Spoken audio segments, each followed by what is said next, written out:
Imagine you have the same part, but you need it in a 5, 10, or 20 different sizes. You could create each configuration one by one, manually change the dimension, suppress the feature, and keep repeating the same process. But what if you could control all those configurations from one single table? That's exactly what design table allow you to do in SOLIDWORKS. In this video, I will show you how to create the design table from scratch and use it to create, modify, and control multiple configurations quickly and efficiently. So let's head to the SOLIDWORKS. Now we are at our SOLIDWORKS interface, and here I have this flange model. So basically I want to create the multiple configuration, let's say about 5 or 6 configurations. So let's do that. To create the configuration, first of all, we need to access the design table.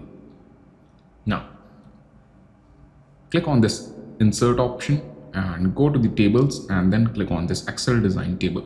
As you click, here we have the window that says Excel design table, and we have some options like source, blank, auto create, or from a file.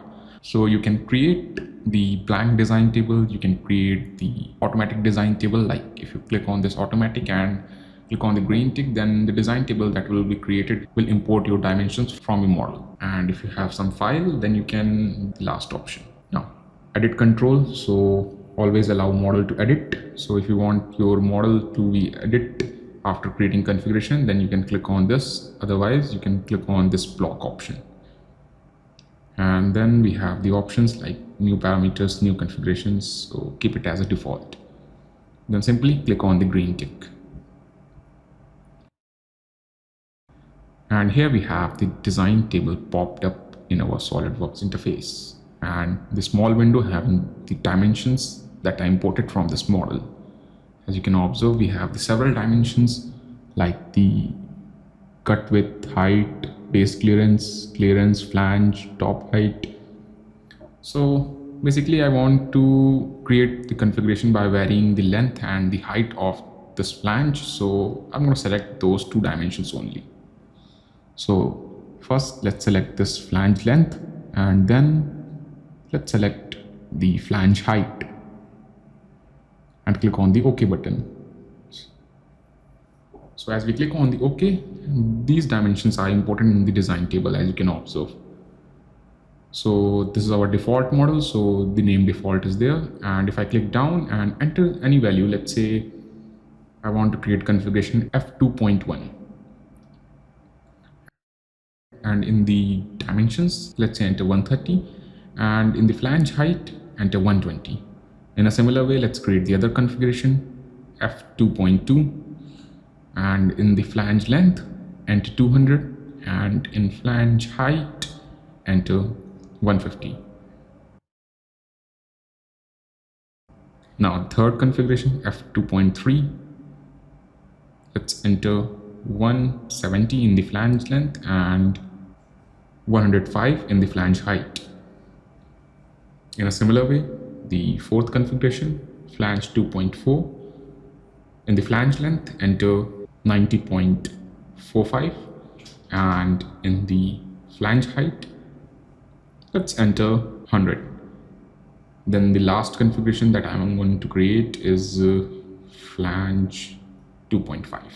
Then enter 118 in the flange length and 109 in flange height.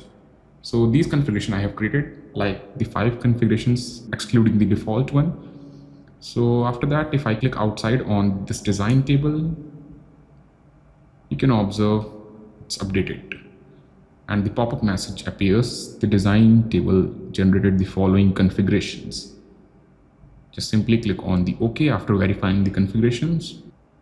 And now if I head to the configuration tab,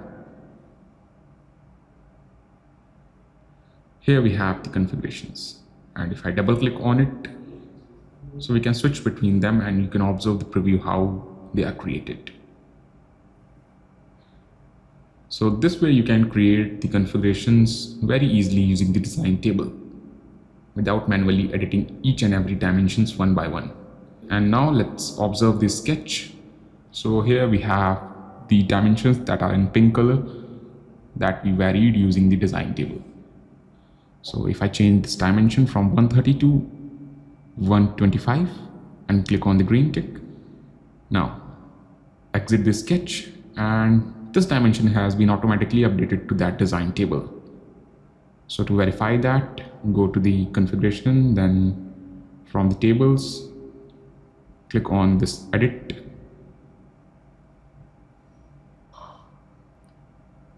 And now here we have the pop-up updating design table, and then you can observe here we have f2.1, 125 and 120. So this is what we updated, and this is exactly how you can use the design table to accelerate your workflow. So basically, design table can help you to reduce the lot of work. Like if you want the multiple parts, you can create the multiple parts using just a design table by entering the dimensions you want to vary. Now let's rebuild this, and here we have the configuration table also. So if you want to see your configuration, you can go to that table. And now if I click on this edit design table, you can observe here we have the sketch name as a flange length and the flange height. And in your case, you might not get this name. You can get like D2 sketch 1 like this. So if you want to give your sketch a name, so you can easily select the sketch dimension which you want to vary. You can simply, while creating your first model, let's say when I created this flange, and if I open up this sketch, and while applying the dimension, you have to enter the name of your parameter. Like this was the flange length dimension, so I entered the flange length.